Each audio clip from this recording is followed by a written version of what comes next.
Dear students, this is Praveen Kumar Agrawal from Management Department, Rotary Institute of Management and Technology, Chandosi. Welcomes you in today's lecture of Marketing Management. In today's lecture, we will discuss on the topic different concepts of marketing as per its orientation. यानी कि इसके orientation के time पर कौन कौन से concepts को follow किया जा चुका है अब तक, हम उन सारे कॉन्सेप्ट्स को यहां डिस्कस करेंगे। अच्छा, प्रीवियस लेक्चर में हमने मार्केटिंग के कोर कॉन्सेप्ट्स को डिस्कस किया था, तो दोनों में डिफरेंस आप क्रिएट करके चलिएगा। वो थे कोर कॉन्सेप्ट्स और यहां ये हैं orientation concepts. Okay, firms vary in their perception about business and their orientations to the marketplace, क्योंकि हर फर्म का परसेप्शन अलग अलग होता है और मार्केट प्लेस को लेकर उसका ओरिएंटेशन भी अलग अलग होता है। इसी वजह से मार्केटिंग के डिफरेंट कॉन्सेप्ट को इमर्ज किया गया। कौन कौन से मार्केटिंग कॉन्सेप्ट्स मार्केट में अवेलेबल है, बात करते हैं इसके बारे में। The exchange concept, first concept. Second one is production concept. Third one is the product concept. Fourth one is selling concept. Fifth one is modern marketing concept and the last one is the societal marketing. तो इस तरीके से ये 6 concepts हैं marketing के reference में, जिनका एक पॉइंट ऑफ व्यू अलग अलग है, जिनका परसेप्शन बिजनेस को लेकर अलग है। हम इन पर्टिकुलर कॉन्सेप्ट्स को एक एक करके स्टडी करते हैं।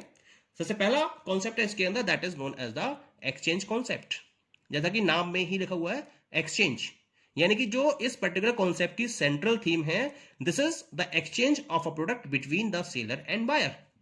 It means the exchange concept of marketing holds that the exchange of a product between the seller and buyer is the central idea of marketing. यहां केवल एक ही पॉइंट पर फोकस किया गया कि बायर्स और सेलर्स के बीच में प्रोडक्ट का एक्सचेंज जब किया जाता है तो उसको मार्केटिंग का नाम दिया जाता है। एक्सचेंज में डिस्ट्रीब्यूशन एस्पेक्ट और प्राइस मैकेनिज्म को तो फोकस किया जाता है, लेकिन बाकी सारी चीजों को या जितने भी और कॉन्सेप्ट्स हैं मार्केटिंग के, उनको फोकस नहीं किया जाता है। इसी वजह से ये कॉन्सेप्ट फेल हो गया, क्योंकि इस कॉन्सेप्ट में कस्टमर्स के लिए कोई भी जगह नहीं थी, उनके लिए वैल्यू सेटिस्फैक्शन को जनरेट करने के लिए कोई भी जगह नहीं थी,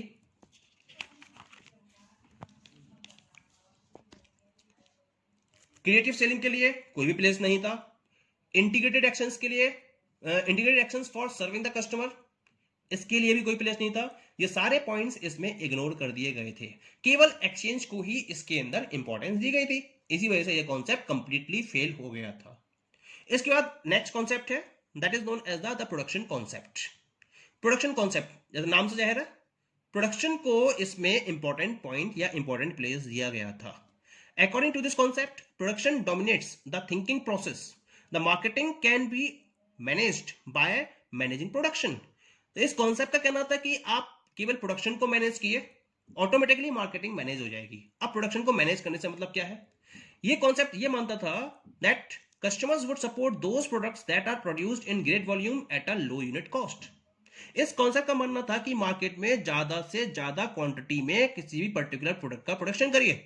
जब आप मास लेवल पर प्रोडक्शन करेंगे तो ऑटोमेटिकली उसकी कॉस्ट, पर यूनिट कॉस्ट क्या होगी? लोअर होगी, लोएस्ट होगी। और जब लोअर होगी, लोएस्ट होगी, तो उस कम कीमत के प्रोडक्ट को परचेस करने में कस्टमर्स ज्यादा से ज्यादा इंटरेस्टेड होंगे। In such organisations all effort is focused on production. They do achieve cost reduction through maximisation of output. They assume that the lower cost will automatically bring all the customers to their doors. तो यहां जो organisations इस concept को focus करती हैं, वो ये मानती हैं कि आप प्रोडक्ट की कॉस्ट को कम से कम रखिए। ये तब पॉसिबल है जब आप मास लेवल पर प्रोडक्शन करेंगे, तब आप कम से कम कॉस्ट में प्रोडक्ट को प्रोड्यूस करेंगे और आप कम से कम प्राइस में उसको अवेलेबल कराएंगे। ये जो कम कीमत है प्रोडक्ट की, वो ऑटोमेटिकली कस्टमर्स को मोटिवेट करती है कि वो आपके प्रोडक्ट को परचेज करेंगे। ये कहना था इस प्रोडक्ट का, यही कहना था इस कॉन्सेप्ट का। शॉर्ट में स्टडी कर लेते हैं in a nutshell. Production concept क्या कहता है? Customer will prefer products that are widely available and cheap. Customer उन प्रोडक्ट्स को पसंद करेंगे जो वाइडली अवेलेबल है, यानी कि हर जगह अवेलेबल है, और चीपर है, सस्ते हैं। फोकस किस चीज पे था यहां पर प्रोडक्शन कॉन्सेप्ट का? हाई प्रोडक्शन एफिशिएंसी को अचीव करना, लो कॉस्ट को फॉलो करना और मास डिस्ट्रीब्यूशन को फोकस करना, ये फोकस था इस कॉन्सेप्ट का। ये कब यूजफुल है? जब मार्केट में आप ये देखते हैं कि किसी पर्टिकुलर प्रोडक्ट की डिमांड तो बहुत ज्यादा है लेकिन उसके अकॉर्डिंग उतनी सप्लाई अवेलेबल नहीं है, तब आप अपने प्रोडक्ट की सप्लाई को ज्यादा से ज्यादा करके उस डिमांड को कंप्लीट करते हैं और मार्केट में प्रॉफिटिंग सिचुएशन में आ जाते हैं। और जब प्रोडक्ट की कॉस्ट बहुत हाई है तो उस प्रोडक्ट की कॉस्ट को कम कब किया जाता है? जब आप उसका मास लेवल पर प्रोडक्शन करेंगे। ये तब यूजफुल है इस कॉन्सेप्ट को फोकस करना।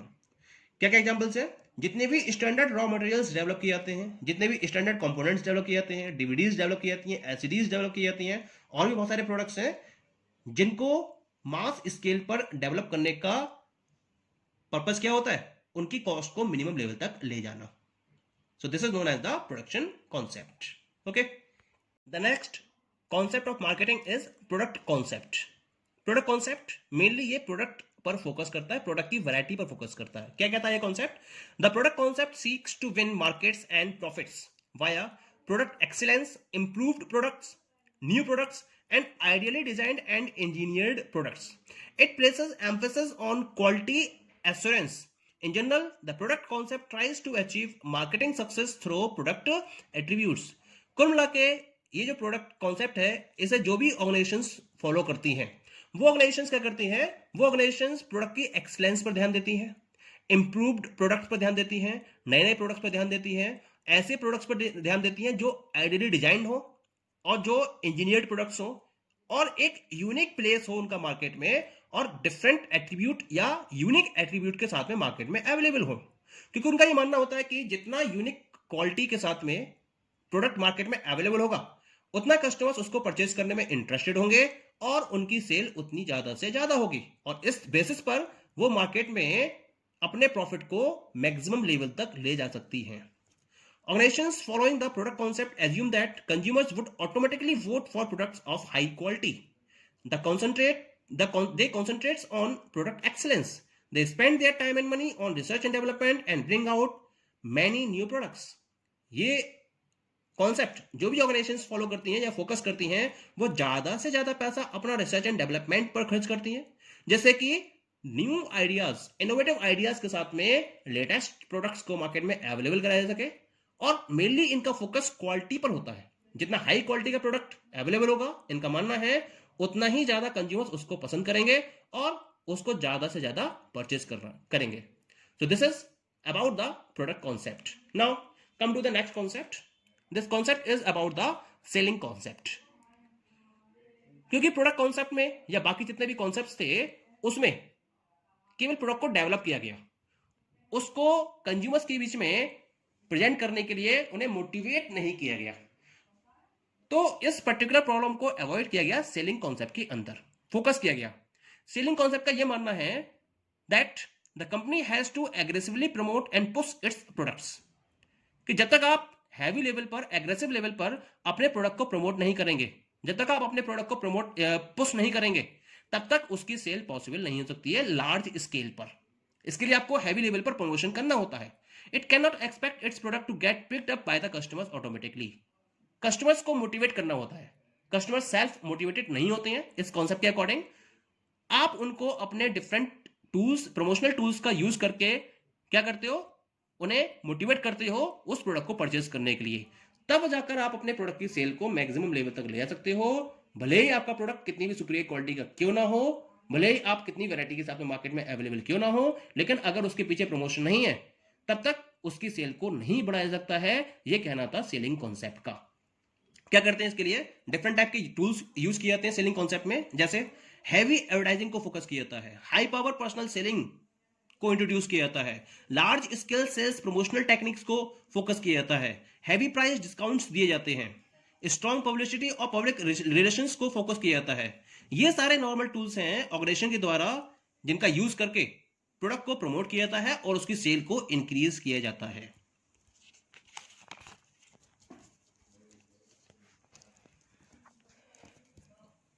इसका मतलब this concept believes that more quantity of products can be sold to the customers by creating need and arousing interest in them through different promotional activities. यानी कि जब आप इन प्रमोशनल एक्टिविटीज को फोकस करते हो तो इससे क्या होता है? कंज्यूमर्स का इंटरेस्ट इसमें बढ़ता चला जाता है और इस बढ़े हुए इंटरेस्ट के साथ में वो उस प्रोडक्ट को परचेस करने के लिए कंफर्म हो जाते हैं। शॉर्ट में देखा जाए तो शॉर्ट में मैंने डिफाइन करा है कि factory is the starting point of selling concept, focuses towards the products, variety of products are made available, means of selling is selling and promotional tools, and the end is profit through sales volume. So this is about the selling concept. Selling concept of marketing focuses attention on needs of sellers but not on customers. जो marketing जो selling concept है उसका main attention किस पर है? Sellers की need को fulfil करना, ना कि कंज्यूमर्स की नीड को फुलफिल करना। इसका एम होता है सेल्स वॉल्यूम को इंक्रीज करना और उसके थ्रू प्रॉफिट को अर्न करना और डिफरेंट टाइप की प्रमोशनल एक्टिविटीज को फोकस करना। ये मेन पर्पज होता है सेलिंग कॉन्सेप्ट का। अब इसके फीचर्स क्या क्या है, एक बार इनके फीचर्स पर हम फोकस कर लेते हैं। पहला फीचर है इसके अंदर, that is selling orientation. Selling concept is completely oriented towards the sale. इसका मेन पर्पज होता है कि किसी भी तरीके से प्रोडक्ट को सेल करो। इसके लिए आपको कितनी भी लार्ज स्केल पर या प्रमोशनल कितने भी लार्ज लेवल पर प्रमोशनल टूल्स को यूज करना पड़े, आप यूज करिए, लेकिन आपको प्रोडक्ट को सेल करना है। ये इसका मेन फीचर है। The orientation of selling concept is towards selling of the product at any of the cost by using different promotional tools. Clear? Next one is aggressive selling and promotion. क्योंकि cell करनी है product, तो product को cell करने के लिए selling और promotion heavy level पर फोकस किया जाता है, एग्रेसिव वे में फोकस किया जाता है, हैवी लेवल पर एडवर्टाइजिंग की जाती है, हैवी लेवल पर सेल्स प्रमोशनल टेक्निक को फॉलो किया जाता है, हैवी लेवल पर पब्लिक रिलेशंस और पब्लिसिटी को फोकस किया जाता है। पर्पस क्या है? प्रोडक्ट को किसी भी कीमत पर सेल करना, बस। Next one is no concern with customers need. यहां मार्केट में कस्टमर्स की नीड को फोकस नहीं किया जाता है। बिना कस्टमर की नीड को फोकस किए हुए प्रोडक्ट को डेवलप किया जाता है। पर्पस ये है कि किसी भी तरीके से उस प्रोड्यूस किए हुए प्रोडक्ट को कंज्यूमर को सेल कर देना, बस, और कोई पर्पस नहीं होता है। कंज्यूमर्स की नीड पर कोई फोकस नहीं किया जाता है। Next one is customer persuasion. Customer को परसुएट करना, कस्टमर को रेडी कर देना, कस्टमर्स को कन्विंस कर देना कि जो प्रोडक्ट कंपनी ने बनाया है वही प्रोडक्ट उनके लिए बेहतर है, इससे बेहतर प्रोडक्ट और कुछ नहीं हो सकता। ये परसुएशन कस्टमर्स को प्रोवाइड करना कंपनी का मेन ऑब्जेक्टिव होता है इस कॉन्सेप्ट का। And the last one is production as central function. इस कॉन्सेप्ट का सेंट्रल फंक्शन क्या है? प्रोडक्शन करना, प्रोड्यूस करो, ज्यादा से ज्यादा प्रोड्यूस करो, फिर डिफरेंट प्रमोशनल टूल्स का यूज करो और उस प्रोड्यूस किए हुए गुड को कंज्यूमर को परसुएट करते हुए सेल करो। This is the main feature of this particular selling concept. Okay, the rest of the two concepts, that is modern marketing concept and societal marketing concept, मैं इन दोनों concepts को अगले lecture में आपसे डिस्कस करूंगा। Okay, thank you.